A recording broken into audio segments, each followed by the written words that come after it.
Now back to our top line. Ontario has announced some big changes today. The province is looking to sell off a portion of its Hydro One utility and open up the provincial beer market. It's all an effort to raise cash. For more on that, we go to Greg Binnell outside Queen's Park in Toronto. Greg. The Ontario government has big spending plans, $130 billion for infrastructure over 10 years, $30 billion just on roads, transit alone, and they're going to end the year with almost $11 billion deficit. They need cash. They turn to the former head of TD Bank, Ed Clark, and asked him, take a look at what we've got and where can we make some money. Two big recommendations today. And when it comes to beer sales in Ontario, coming to 450 grocery stores across the province. Not all at once. Perhaps as early as Christmas we'll see the beginning of it. But at the same time, $100 million in what really amounts to a tax. Now there's going to be a freeze for 2 years on the major brands in terms of raising those prices beyond inflation. Right now, beer is sold through the beer store, but Premier Kathleen, when announcing all this, has some pretty harsh words for them. What we used to know as the Brewers Retail, and now call the beer store, has grown into a de facto monopoly and controlled by a very small number of companies. This system has stifled competition, it's kept craft and small brewers from growing, and it's limited the consumer experience. Now, the other pillar of today's announcement is an initial public offering of Hydro One. This is the province's electricity transmission system. Well, I spoke with Ed Clark, and I asked him, the government is still going to retain 40% control. How do you convince the street to get in on a deal like that? Clearly, in order to convince the investor to go in it, they have to believe that the government will step back and treat this like a separate entity. And so, in fact, in terms of governance, the governance basically says you go immediately to a governance style as if you only own 40%. But really critical is that you have a board of directors that looks like big, strong individuals that can stand up to a government and say, we're running this company. And Mr. Clark is referring to the man that they have hired to take the job at David Dennison. He's the former head of the Canadian Pension Plan Investment Board. And as he said, this is a man who's not going to be bossed around. He thinks the street's going to eat this deal up. Back to you in the newsroom.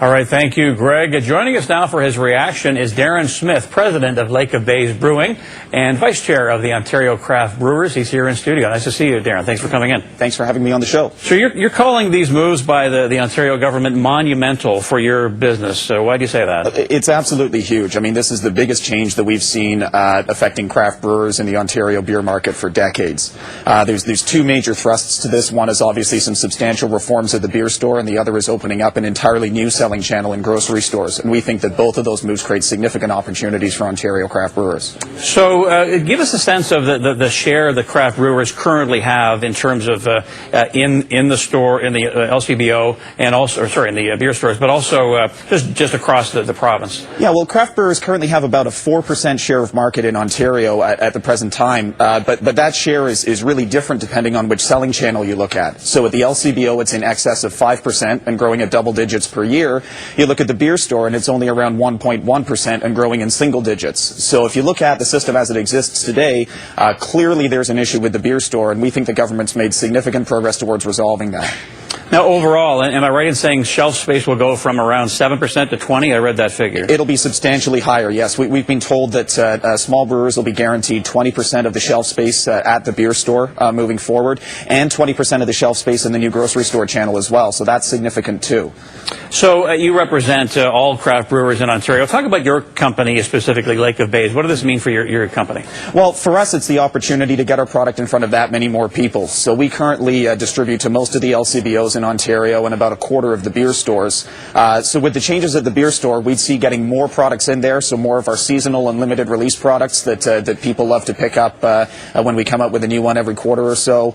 And then if we can make some progress on the issue of store formats as well, so tearing down the wall at the beer store and getting the product right out in front of the consumer at most of their locations, that'd allow us to expand our distribution throughout the system.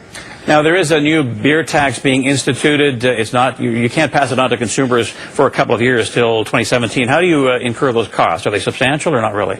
It adds up to about $1 a case. Certainly it's something that we can't ignore, but one of the nice things about what's being done at the beer store is that the cost of service for everybody except for the current owners is going to come down. So we'd hope that there could be some offset within that our cost of service is going to come down, but there'll be a taxation element that makes up for part of that. So I think we'll be able to handle it.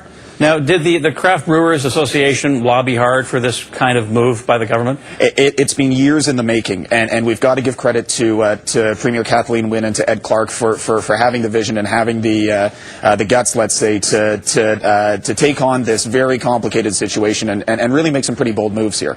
How many jobs will be created, do you think? Well, craft brewers currently employ about 1,200 people across the province, and to put that in perspective, that's about just over 30% of the direct employment in brewing in this province. So 4% market share, 30% of the jobs. So we figure we can double or triple our market share with these changes to 8 or 12%, and we can double or triple our jobs at the same time. Easily 1,000 to 2,000 jobs coming out of this. So what are the next steps here, do you think? Does more need to be done? Would you like to have seen a broader opening of the beer market? Well, I mean, this is very significant, and I think we got to keep our eyes on that being guaranteed 20% of shelf space at the beer store, let alone the governance changes at the beer store to introduce some elements of oversight from the government rather than simply having the major brewers run the place. That is huge. That's probably the biggest single piece that's being announced today. So certainly there's more that could be done. We'd really love to see some progress on the issue of store formats at the beer store, where 3/4 of the stores still have the product behind a wall. We'd still like to see the possibility of some craft beer flagship stores across the province. Obviously, we'd come out with the craft beer stores proposal, and it looks like that's maybe being sidelined for the moment while these other major changes go on. But this is huge, no doubt, and there's going to be a lot of time that we'll need just to digest what's even being announced today. So prior to the announcement from the government today, give us a sense of what it was like for your company and anecdotally from some of the other craft brewers, the obstacles that they would run into in trying to get the product out there. Well, certainly there's an expression in the industry that the walls aren't made of rubber, and what we were seeing was that the existing system was fairly static in terms of the number of points of distribution and the amount of shelf space that was available to brewers operating within it. So what you had was a situation with more and more craft brewers entering the market, the existing craft brewers looking to grow and introducing new brands, and it becoming more and more difficult to find space on the shelf for all of those products and all of those new breweries. So certainly from before this announcement was made, there was a lot of concern in the industry that we had achieved a lot to get to 4% market share, but the path forward from there was not clear because it was just getting too crowded out there. So this does address that issue. And just lastly, Darren, when all this is instituted, what's it going to mean for a consumer when they walk into, say, a grocery store, or beer store, LCBO? What are they going to see? Well, so that's ultimately the big win here. I mean, we are all in the business fundamentally of serving the consumer. So I think what we're going to see is an improved shopping environment at the beer store, more selection at the beer store. With the 12-pack experiment at the LCBO, there'll be the possibility of buying new types of beer and new pack formats there. Obviously, being able to shop for your beer alongside your eggs and milk will be a welcome change for a lot of people.